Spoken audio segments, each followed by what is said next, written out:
What do you say if someone with whom you are inclined to be friendly clings to views which you consider abhorrent and potentially dangerous?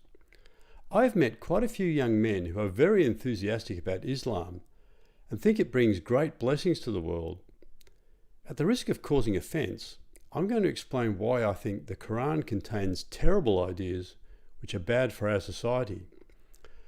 I'll begin with the lesser objection. Women have a very low status in the Quran, and Islam literally effaces them. There are many women in the Bible whose names we still use today, like Anna, Deborah, Elizabeth, Hannah, Joanna, Naomi, Rachel, Rebecca, Ruth, and Sarah, to name a few. But women as individuals are almost absent from the Quran. The only woman with a name is, ironically, Mary.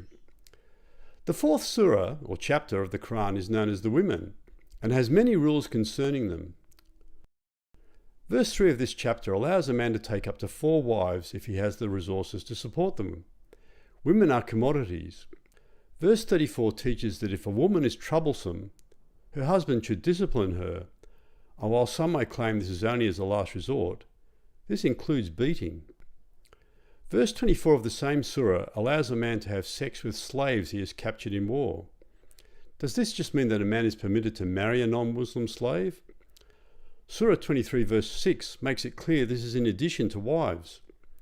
And if you missed it the first and second time, it is repeated in Surah 70 verse 30. Consent or love are never mentioned. If a powerful man has an appetite for women, he faces few restraints. And if you think these verses are not representative of what Muslims believe today, ask a Muslim apologist. I've heard them defending these principles. These teachings have consequences today, and not just for Muslim women, but for the daughters of religious minorities in Islamic countries. And what is almost beyond comprehension, for thousands of girls in England living in towns like Rotherham and Telford. While Islam's teachings on women are bad enough, an even greater objection is that recognition of Muhammad as the prophet of God is non-negotiable. There are some verses which seem to imply acceptance of other monotheists, but the Quran is ambiguous, and other verses demand their submission, and there are even verses which advocate killing unbelievers. For example, Surah 47 verse 4 says, "So when you meet the disbelievers, strike their necks until you have thoroughly subdued them, then bind them thoroughly."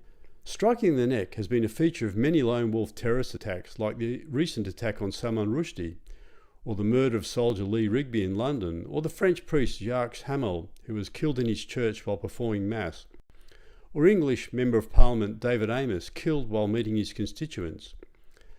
Perhaps the perpetrators were radicalised over the internet by an imam from ISIS, or perhaps they just read the Quran. Some will claim this is just an isolated verse taken out of context, but there are whole chapters.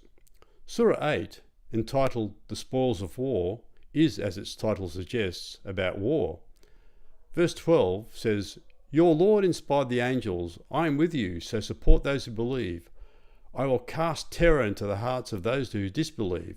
So strike above the necks and strike off every fingertip of theirs." Similarly, in the following surah, 9, verse 5 says, "When the forbidden months are past, then fight and slay the pagans wherever you find them, and seize them and beleaguer them, and lie in wait for them with every stratagem of war." And verse 29 says, "Fight those who believe not in Allah nor the last day, nor hold forbidden what has been forbidden by Allah and his messenger, nor acknowledge the religion of the truth." The following verse clarifies that this includes Jews and Christians. The whole chapter is a rev up to go and fight, and teaches that mere belief is not enough. For example, verse 38 says, "Are you who believe? What is the matter with you that when you are asked to go forth in the cause of Allah, you cling heavily to the earth?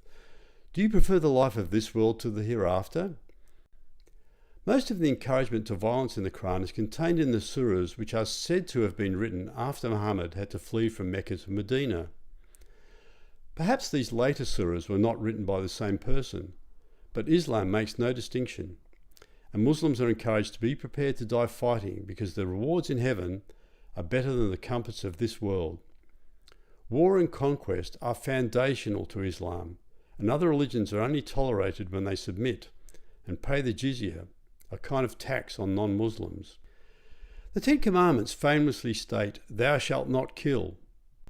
There is no such general injunction against killing in the Quran, and human life is not sacred. Of course, most Muslims would agree that we should live peacefully and that we must not kill, but they've learned this from our society and not the Quran. The worst verse in the Quran is surely 5 verse 33. The punishment for those who wage war against Allah and His Messenger and strive with might and main for mischief throughout the land is crucifixion, or the cutting off of hands and feet from the opposite sides, or exile from the land. That is their disgrace in this world, and a heavy punishment is theirs in the hereafter. This is not theoretical. Many people suffered when Islamic State conquered parts of Syria and Iraq, but some Yazidis were even crucified. Jesus taught that we should love our neighbour and do unto others as we would have them do to us. The Quran does not teach this. While I would not advocate banning the Quran or preventing Muslims from meeting in their mosques or forcing them to act contrary to their conscience, I think there are good reasons for putting boundaries on the religious freedom extended to Muslims and to restricting the growth of Islam.